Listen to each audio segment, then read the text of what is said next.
ఈ 105వ కీర్తన భాగంలో తన ప్రజల కొరకు తను చేసినటువంటి గొప్ప కార్యాలన్నిటిని గురించి కూడా దేవుడు కీర్తనాకారుని ద్వారా తెలుపుతొచ్చిన సంగతులు మనం చూస్తున్నాం. ఉదయకాల సమయంలో కొన్ని ఆసక్తికరమైన ఆశీర్వాదకరమైన సంగతులను ఈ సమయంలో మనము ధ్యానం చేద్దాం. 105వ కీర్తన 23వ వచన భాగాన్ని ఒకసారి చూద్దాం. 23 చదవండి. ఇశ్రాయేలు ఐగుప్తులోనికి వచ్చెను, యాకోబు హాము దేశమందు పరదేశిగా ఉండెను. అలాగే 27వ వచనం, వారు ఐగుప్తీయుల మధ్యను ఆయన సూచక క్రియలను హాము దేశములో మహత్కార్యములను జరిగించిరి. వీళ్ళు ప్రవక్తలు మోసే అహరోను. ఇక్కడ కనాను సంతతికి చెందిన వారు అని కూడా మనకు చెప్పబడుతూ ఉంటుంది. కానీ ఇక్కడ చెప్పినటువంటి ఒక మంచి మాట ఏంటంటే, ఈ ఐగుప్తు దేశము ఎవరిది అని మనం గమనిస్తే, యాకోబు ఐగుప్తు దేశానికి వెళ్ళాడు. అంతకుముందు అబ్రహాం కూడా వెళ్ళాడు. యోసేపు వెళ్ళాడు. ఐగుప్తుకు యోసేపు ప్రధానిగా ఉన్నాడు. అబ్రహాం సంతతి అంతా కూడా, అబ్రహాం మొదలుకొని అందరూ కూడా పోయినట్టుగా చూస్తూ ఉన్నాం. ఈ ఐగుప్తులో 400 సంవత్సరాలు నీ పిల్లలు అక్కడ వృద్ధి పొందుతారు, అయితే దాసులుగా ఉంటారని అబ్రహాంకు దేవుడు ముందుగానే వాగ్దానం చేశాడు. ఆ తర్వాత నేను వాళ్ళను విమోచిస్తాను, బయటికి తీసుకొస్తానని. కాబట్టి యాకోబు కరువు వచ్చినప్పుడు యోసేపు కాలంలో తన పిల్లలతో కూడా అక్కడికి 75 మంది బయలు వెళుతారు. ఆ తర్వాత యాకోబు చనిపోతే ఆయనేమో రిటర్న్ తీసుకొస్తారు. ఆ తర్వాత ఇశ్రాయేలీయులు అక్కడే, యోసేపు అక్కడ ఉన్నాడు కాబట్టి వాళ్ళు డెవలప్ అవుతూ వస్తారు. అయితే ఈ ఐగుప్తీయులు ఎవరు అని మనం చూస్తే, దేవుడు ఇక్కడ మనకు ఈ ఆసక్తికరమైన విషయాన్ని గుర్తు చేశాడు. యాకోబు హాము దేశమందు పరదేశిగా ఉండేను అంటున్నాడు. అలాగే 27లో కూడా మనం చదువుకున్నప్పుడు వాళ్ళు ఈ ఐగుప్తు దేశంలో సూచక్రియలు చేశారు, హాము దేశంలో మహత్కార్యములను జరిగించారు అంటున్నాడు. ఐగుప్తు దేశం అనేది హాము దేశము అని దేవుడు తెలియపరుస్తున్నాడు.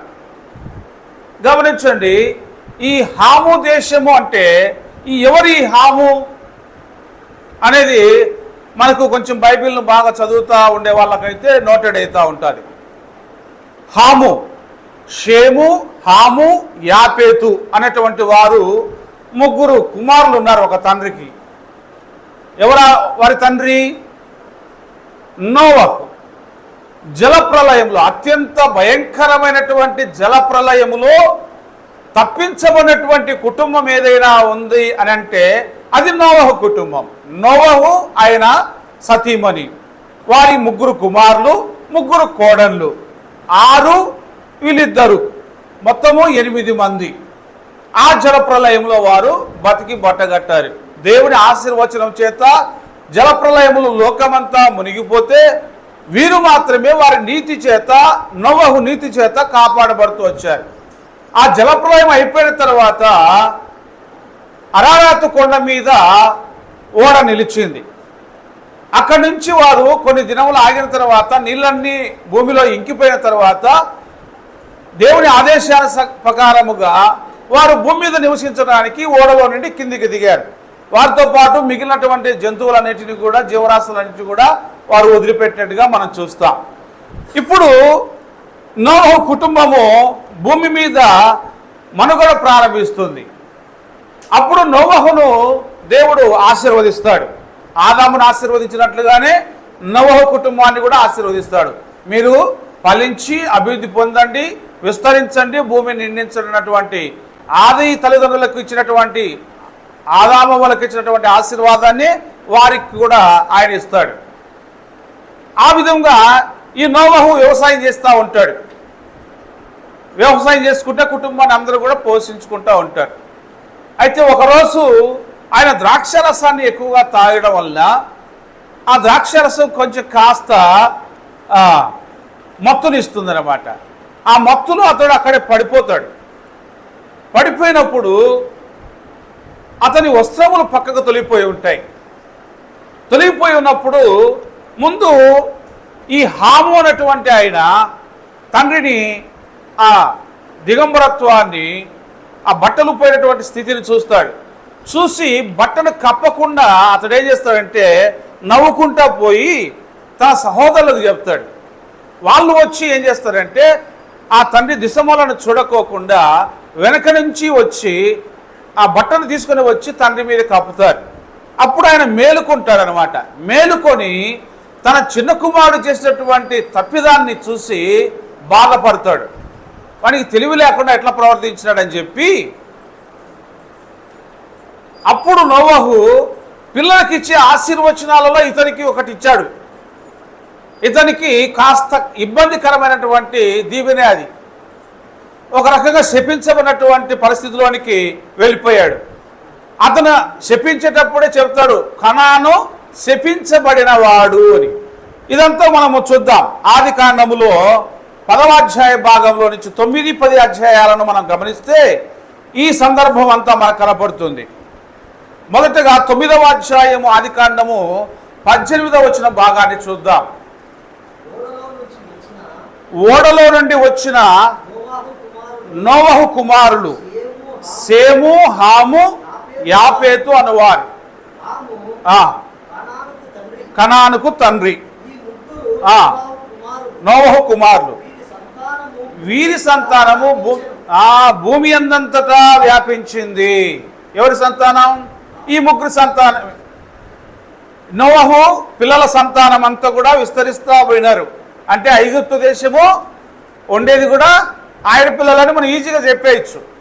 ఓకే, అయితే ఐగుప్తులో ఉండేది హాము పిల్లలని దేవుడు చెప్పేంత వరకు మనకు తెలియదు. ఆయనే చెప్పాలన్నమాట. అందుకు ఇశ్రాయేలు ఐగుప్తుకి వెళ్ళాడు, హాము దేశంలో ఆయన నివాసం చేశాడు అంటున్నాడు. ఎందుకు ఈయన అక్కడికి వెళ్ళాడు? ఎందుకు వీళ్ళు అక్కడ ఉన్నారు? ఎందుకు వీళ్ళు ముందు దాసులుగా ఉన్నారు? వాళ్ళంతా అప్పటికే రాజులుగా ఎలా అయ్యారు? ఇదంతా కూడా పెద్ద చరిత్ర. బైబిల్ చదువుతూ ఉంటే దేవుడు ఎవరెవరికి ఏ ఆశీర్వాదాలు ఇచ్చాడు, అవి ఏ కాలంలో ఎలాగా ఫలము చెందుతూ వచ్చినాయనేది బాగా మనకు అర్థమవుతుంది. అందుకే తల్లిదండ్రులు పిల్లల పట్ల ఎలాంటి మనస్తత్వం కలిగి ఉండాలా, లేకపోతే పిల్లల తల్లిదండ్రుల పట్ల ఎలాంటి భయభక్తులు కలిగి ఉండాలా. ఒకవేళ కోపంగానో ఆవేశంలోనో ఒకసారి శాపం అనేది పెడితే, మనసు నొచ్చుకొని ఏదైనా పెడితే అది పిల్లలకు జరుగుతుంది అనేది పూర్వకాలం జరిగిన సందర్భాలను బట్టి మనం తెలుసుకోవచ్చు. అంత ప్రాధాన్యత దేవుడు తల్లిదండ్రులకు ఇచ్చాడు. ఇక్కడ మనం చూసినప్పుడు ఈ 20 వచనం నుంచి చూస్తే నోవహు వ్యవసాయం చేయడం ఆరంభించినాడని చెప్తాడు. నేను చెప్పిన సంగతి అంతా అక్కడ రాయబడి ఉంది. ఈ సందర్భం అంతా కూడా మీరు చూడవచ్చు అనమాట. వస్త్రహీనుడుగా పడి ఉండేను అంటాడు. ఇప్పుడు కనానుకు తండ్రి అయిన హాము తన తండ్రి వస్త్రహీనుడై ఉండటం చూచి బయట ఉన్న తన ఇద్దరు సహోదరులకు ఆ సంగతి తెలిపాడు. వాళ్ళు దిశములను వెనక నుండి వచ్చి ఆ బట్టను వేశారని అక్కడ రాయబడి ఉంది. అప్పుడు నోవహు మత్తు నుండి మేలుకొని మాట్లాడిన మాటలు చూద్దాం. 24. తన చిన్న కుమారుడు చేసిన దానిని తెలుసుకొని ఏమంటున్నాడు? కనాను శపించబడిన వాడై తన సహోదరులకు దాసుడగును అన్నాడు. చూడండి, ఏ శాపం వచ్చింది అతనికి? తన సహోదరులకు అంటే షేము పిల్లలకైనా యాపేతు పిల్లలకైనా ఈ హాము పిల్లలు దాసులు అవుతారు అంటున్నాడు. ఒక్క చిన్న పొరపాటు చూడండి, తప్పిదం. దానికి నోవహు చిన్నోడే కదా, అంత జలప్రలయం ఉండి బయటపడినారు కదా, సరే అని అనుకోలే. అంటే దేవుడు అతని చేత ఆ మాటను పలికించాడు అక్కడ. ఎందుకంటే జరగబోయే కాలం అంతా దేవుడికి తెలుసు కాబట్టి ఎవరెవరు ఏ రీతిగా మనుగడ సాగించాలా, దేవుడు ఎవరిని ఎన్నుకుంటాడు, ఎవరు గర్భాన ఎవరు రావాలని దేవుడు అన్నిటినీ కూడా గమనించి అవిధేయత చూపిన వారిని ఏ విధంగా చేశాడు, విధేయత చూపిన వారిని ఏ రీతిగా ఆశీర్వదిస్తూ వచ్చినాడు అనేది మనం ఇక్కడ గమనించవచ్చు. కనాను అంటే ఎవరు? కనాను మనము 18లోనే చదువుకుంటాం. ఏంటి ఈ కనాను ఎవరు అనేది? సేము హాము యాపతన, హాము కనానుకు తండ్రి అని అక్కడే చెప్పేసినాడు కదా. ఇప్పుడు వంశావళిని గురించి మాట్లాడేటప్పుడు ఇవన్నీ కూడా వచ్చేస్తాయి. ఇప్పుడు 26వ వచనంలో ఏమంటున్నాడు? మరియు అతడు అన్నాడు, సేము దేవుడైన యెహోవా స్తుతింపబడును గాక, కనాను అతనికి దాసుడగును. ఈ మాటే నెరవేర్తాది ఒక కాలానికి. ఆ రోజు చెప్పినాడు, సేము దేవుడైన యెహోవా స్తుతింపబడును గాక అన్నాడు. చూడండి, కనాను అతనికి దాసుడగును. దేవుడు యాపేతును విశాలపరచును, అతడు సేము గుడారములలో నివసించును, అతనికి కనాను దాసుడగును అనేను. ఆ జలప్రలయం గతించిన తర్వాత నోవహు 350 ఏళ్ళు బతికాడు. నోవహు బతికిన దినాలన్నీ కూడా లెక్క చెప్పబడతాయి అక్కడ. ఆ తర్వాత అతడు మృతి పొందాడు. ఇప్పుడు నోవహు కుమారుల వంశావళంతా కూడా ఇక్కడ 10వ అధ్యాయంలో చెప్తా వస్తాడు. మనము హాము గురించి చదువుకుంటా ఉన్నాం. 6వ వచనంలో హాము గురించి రాయబడింది చూడండి. హాము కుమారులు కూషు, మిస్రాయిము, పూతు, కనాను అనువారు అనమాట. ఇక్కడ నుంచి మనము హాముకు ఎంతమంది పిల్లలు? కుషు, మిస్రాయిము, పూతు, కనాను, ఈ నలుగురు. ఈ నలుగురి పిల్లలు ఈ విధంగా అభివృద్ధి చెందుకుంటూ వస్తారు. కనానుకి ఎవరు? 15వ వచనంలో చెప్తాడు. కుషు కుమారుడు ఎవరు? నిమ్రోదును కన్నాడు, పరాక్రమశాలి. చూడండి ఎట్లాంటి వాళ్ళు. ఇతడు ఈ వీళ్ళ కాలంలోనే ఏం జరిగింది? ఒక పట్టణం కట్టారు వాళ్ళు. చాలా గొప్ప కార్యాలు జరిగాయి అక్కడ. కనాను గురించి మనం చూస్తే, కనాను ప్రథమ కుమారుడు సీదు, హేతు, ఎబుసీలు, వీళ్ళంతా కూడా వంశావళి 15 నుంచి వాళ్ళని చూడవచ్చు. వాళ్ళు ఏ విధంగా అభివృద్ధి చెందుతూ వచ్చారో ఈ 20వ వచనంలో చెప్తున్నారు చూడండి. వీరు తమ తమ వంశముల ప్రకారం, తమ తమ భాషల ప్రకారం, తమ తమ దేశములను బట్టి, జాతులను బట్టి హాము కుమారులు ఇట్లా డెవలప్ అవుతూ వచ్చినారు. కనానీయులు ఐగుప్తు దేశంలో నుంచి ఇశ్రాయేలీలు బయటకు వచ్చిన తర్వాత 7 జాతుల వారిని దేవుడు తొలగించి వాళ్ళకి స్వాస్థ్యాన్ని పంచిపెట్టాడని కూడా చదువుతాం. 7 జాతుల వారిలో మొట్టమొదటిది కనానీయులు, పెరిజ్జీయులు, హివీలు, ఇలాంటి వారందరినీ కూడా అక్కడ మనం చూడవచ్చు. వీళ్ళ వంశావళిలే అన్ని కూడా అన్నదమ్ముల పిల్లలంతా అక్కడ విస్తరించి ఉన్నారనమాట. అయితే వీళ్ళందరినీ ఎందుకు దేవుడు వాళ్ళను ఈ ఐగుప్తుల నుంచి బయటికి తీసుకొని వస్తున్నాడు, ముందు అక్కడికి ఎందుకు పంపించాడంటే, దేవుడు ఈ నోవహు ద్వారా చెప్పినటువంటి మాటలన్నీ కూడా, ఆశీర్వచనాలన్నీ కూడా నెరవేరుస్తూ ఉన్నాడని మనం గుర్తించాలి. ఇప్పుడు ఇక్కడ ఇంకొక మాట ఏముంది? వాళ్ళని దాసులుగా చేసుకోవాలా, వాళ్ళ స్వాస్థాన్ని దోచుకోవాలా.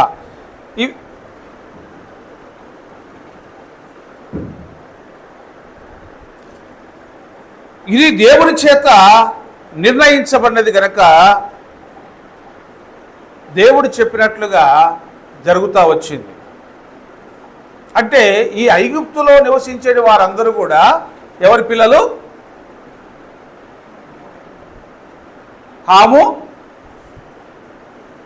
హాము సంతానం. వీళ్ళు విస్తరిస్తూ వచ్చారని రాయబడి ఉంది.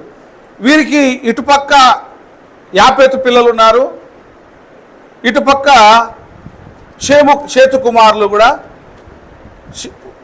హాము కుమారులు, యాపేతు కుమారులు, షేము కుమారులు. వీళ్ళు ఎక్కడెక్కడ సముద్రాల వైపున ఒకరు, ఇతర దేశాలు ఏ విధంగా డెవలప్ అవుతూ వచ్చినారనేవన్నీ కూడా చెప్పబడుతున్నాయి. అయితే ఇక్కడ మనము ఈ ఐగుప్తులోకి వచ్చిన తర్వాత వీరందరూ కూడా చాలా బలమైనటువంటి జనాంగముగా మారారు. ఈ బలమైన జనాంగముగా మారేసరికి వీళ్ళు అప్పటికే డెవలప్మెంట్ అయ్యి రాజులుగా ఉన్నారు కాబట్టి వీళ్ళను ఎట్లయినా సరే అణిచివేయాలా అన్నటువంటి ఆలోచన చేసి వాళ్ళను దాసులుగా చేసుకున్నారు. దేవుడు చెప్పాడు కాబట్టి, దేవుడు ఏం చెప్పాడు? అబ్రహాంకు చెప్పాడు తర్వాత, నేను వాళ్ళను 400 సంవత్సరాలు దాసులుగా ఉంటారు, ఆ తర్వాత నేను విడిపిస్తానని. వాస్తవంగా అంతకుముందు చెప్పిన మాట ఏంది? షేము పిల్లలు హాము పిల్లలు షేము పిల్లలకు దాసులుగా ఉండాలి. కానీ కొంతకాలము వీళ్ళే వాళ్ళను దాసులుగా పెట్టుకున్నారు. అది దేవుడు చూసి వాళ్ళని బయటికి తీసుకొస్తున్నాడు. వీళ్ళు యజమానులుగా ఉండాలా, దాసులుగా ఉండకూడదు. ఈ వంశావళిలో నుంచే యేసుక్రీస్తు వారు వచ్చింది. ఏ వంశావళి? షేముకు ఇక్కడ రాయబడింది కదా, 11:10 చూడండి. షేము వంశావళి ఇది. షేము 100 ఏళ్ల వాడై జలప్రలయము గతించిన 2 ఏళ్లకు అర్పక్షదును కనెను. షేము అర్పక్షదును కనిన తర్వాత 500 ఏళ్ళు బతికి కుమారులను కుమార్తెలను కన్నాడు. ఈ వంశావళిలో నుంచి ఎవరు వచ్చినారు? అబ్రహాం వచ్చినాడు. అర్థమైందా? ఆ వంశావళిలో నుంచి ఎవరు వచ్చినారు? హామ వంశావళిలో కనానీయులు వచ్చినారు, పెరిజ్జీయులు వచ్చినారు, హిత్తీయులు వచ్చినారు, హివీయులు వచ్చినారు కదా. వీళ్ళంతా కూడా ఇంకా చెప్పాలంటే ఇంకొక మాట, ఈ హామ కుమారులలో నుంచి కుషు కుమారులు వీళ్ళంతా వచ్చినారు కదా. వీళ్ళలో చాలామంది ఎవరంటే చైనీస్ వాళ్ళు కూడా ఉన్నారు. ఈ చైనీస్ వారి గురించి కూడా ఇక్కడ ఒక మాట రాయబడి ఉంటుంది. ఇక్కడ చూడండి ఎక్కడ రాయబడింది ఆ మాట అంటే, సీనీయులు అని ఉంటుంది అన్నమాట. సీనార దేశము అక్కడి నుంచి బయలు వెళ్ళిన తర్వాత వారు రామసేస్ అనే పట్టణం కట్టారని రాయబడిన తర్వాత అక్కడ చూడండి, కఫ్తోరీయులు, ఫిలిస్తీయులు, కస్రీయులు ఇలా చెప్పిన తర్వాత ఒక చోట ఎక్కడ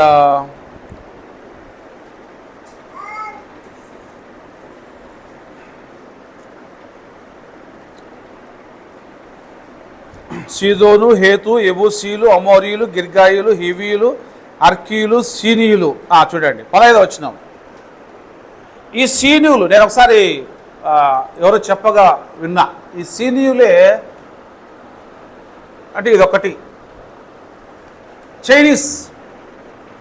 సీనీయులే చైనీస్గా ఈరోజు మనం పిలుచుకుంటా ఉన్నామని. అంటే భూమి, ఎందుకంటే భూమి మీద అంతా కూడా ఆదాం పిల్లలే, నోవహు పిల్లలే, నెక్స్ట్ తరం. కాబట్టి ఎలా వచ్చారు వీళ్ళంతా అంటే, ఏ రకంగా డెవలప్మెంటు ఒక్కొక్క ప్రాంతానికి వెళ్తా వారు ఆ ప్రాంతాల్లో అభివృద్ధి చెందుకుంటా వచ్చినారు. అందరి మూలాలు ఇక్కడ కనపడుతున్నాయి మనకు. అయితే మనం ఇక్కడ ఏంటి తెలుసుకోవాలంటే, దేవుడు ఎవరిని తనను స్తుతించే వారిని మర్చిపోడు.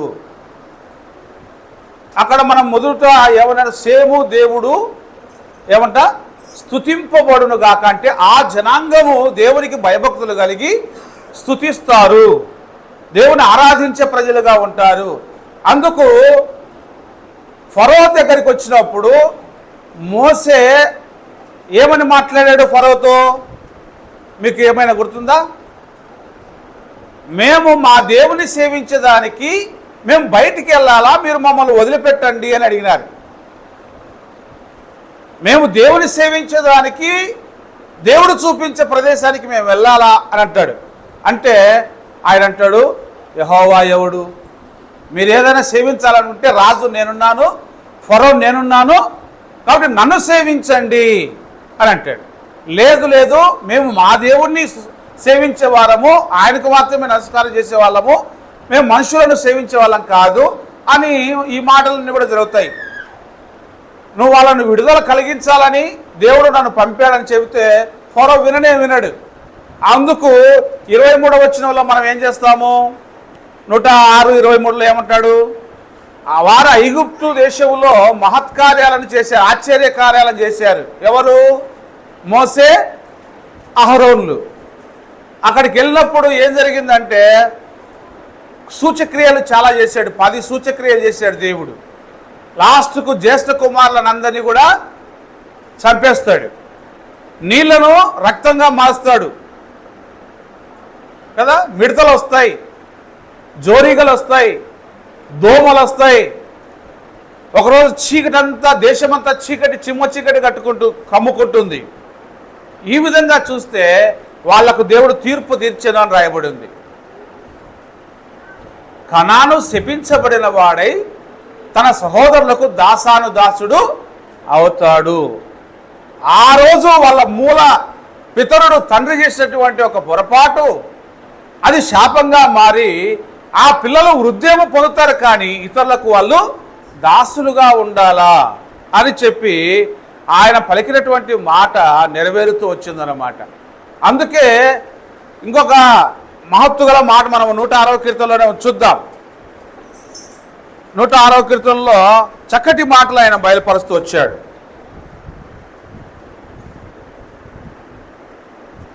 యేసేపు కాలంలో వారు ఐగుప్తు ధాన్యమంతా తిన్నారని రాయబడి ఉంది.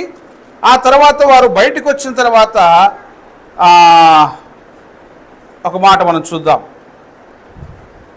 ఏమంటాడంటే,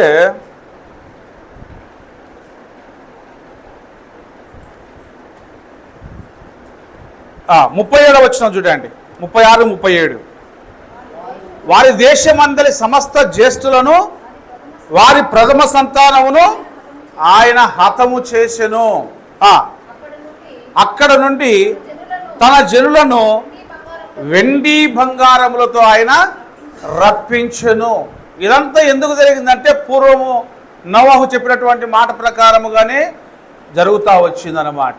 చూడండి, కాబట్టి ఈ ఐగుప్తీయులు సంపాదించుకున్నదంతా కూడా ఇప్పుడు ఇశ్రాయేలీలు తీసుకుని బయటకు వచ్చేసినారు. వాళ్ళు చేసిన దాసత్వాన్ని బట్టి కావచ్చు, ఆ రోజు పితరులతో దేవుడు చెప్పినటువంటి మాటను బట్టి కావచ్చు, నోవహు వాళ్ళని శపించిన విధానాన్ని బట్టి కావచ్చు, అన్నిటినీ మేళవించుకొని ఆ ప్రజలు తీర్పు పొందుకుంటూ వచ్చారు. కాబట్టి దేవుడు ఒక తరము దేవుని సేవించేవారు ఉంటే 1000 తరముల వరకు నేను కృప చూపువాడని అంటాడు. చూడండి దేవుని దగ్గర ఎంత ఆశీర్వాదం ఉందో. ఒక కుమారుడు తప్పు చేస్తే పిల్లలు దాసులు అవుతారని చెప్పేసినాడు. అది జరుగుతూ వచ్చింది. అందుకు దేవుని దగ్గర మనము ఆశీర్వచనం పొందటానికి ఈరోజు నియమించబడ్డామంటే ఎంత ధన్యత చూడండి. మనం దాసులంగానో లేకపోతే శిక్షకు అర్హులంగానో ఉంటే మన పరిస్థితి వేరుగా ఉండేది. కానీ దేవుడు మనల్ని ఆశీర్వదించబడిన వారితో లెక్కించినాడు. పేతురు పత్రికలో ఒక మాట అంటాడు, చూద్దాం, ఆ మాట ముగించుకుందాం. ఏమన్నాడో చూడండి. ఈ లోకపు దాస్యము నుంచి ఆయన మనల్ని విడుదల కలిగించాడు, ఏ శాపము మన మీద లేకుండా చేశాడు, మనల్ని ఆశీర్వాదానికి వారసులుగా మార్చాడు. 3వ అధ్యాయం 1 పేతురు పత్రికలో 3వ అధ్యాయము 9వ వచన భాగాన్ని ఒకసారి చూడండి. ఆశీర్వాదమునకు వారసులమౌటకు మీరు పిలువబడితిరి. ఇది దేవుడు మనకిచ్చినటువంటి గొప్ప ధన్యత. కనాను శపించబడిన వాడు వారి సహోదరులకు దాసుడుగా మారతాడు. వారి సంతానం అభివృద్ధి పొందొచ్చు, కానీ వారు షేము సంతానమునకు దాసులుగానే జీవించారు. యాపేతు కుమారులకు దోపుడు సొమ్ముగా మారిపోతూనే వచ్చారు. అయితే ఇప్పుడు మనము లోకం నుంచి ప్రత్యేకించబడిన వారం, ఆశీర్వాదమునకు వారసులముగా ఎన్నిక చేయబడిన వారం. దేవుని ఆశీర్వచనం మన కొరకు ఈ విధంగా చెప్పబడతా ఉంది. మనం ఆశీర్వదించబడిన వారిముగా ఉన్నాము అంటే ఇది లోకాలను కలిగించకముందే దేవుడు మన మీద ఉంచుకున్న ఒక గొప్ప ప్రణాళిక, ప్రేమ. కాబట్టి అక్కడ కూడా మన పితరులు నలగొట్టబడి వారు పొందుకున్నటువంటి కొన్ని బాధలను బట్టి, శాపాలను బట్టి కొన్ని జనాలు నశించారు. కానీ మనము, మన అబ్బగారు, మన పూర్వీకులంతా కూడా దేవుని కృప వలన బ్రతికించబడతా మన తరములో మనము దేవుని ఆశీర్వాదం పొందుకొని ఆయన సన్నిధిలో సంఘములో ఆనందించే భాగ్యం మనకి ఇచ్చినాడు. నిజంగా ఎంత ధన్యతో చూడండి. ఎప్పుడో నవో కాలంలో ఒక కుమారుడు తప్పు చేస్తే ఇంకొక తరంలో కొన్ని తరాలు పోయేసరికి వాళ్ళు శిక్షించబడతా వచ్చినారు. కానీ ఈరోజు మనం రక్షింపబడతా వచ్చినాం. అంటే దేవుని ప్రేమ మన పట్ల ఎంత గొప్పగా ఉందో మనం అర్థం చేసుకొని మనకు చేసిన మేలును బట్టి మనము దేవునికి కృతజ్ఞత చెల్లించుదాం. మోకరించండి.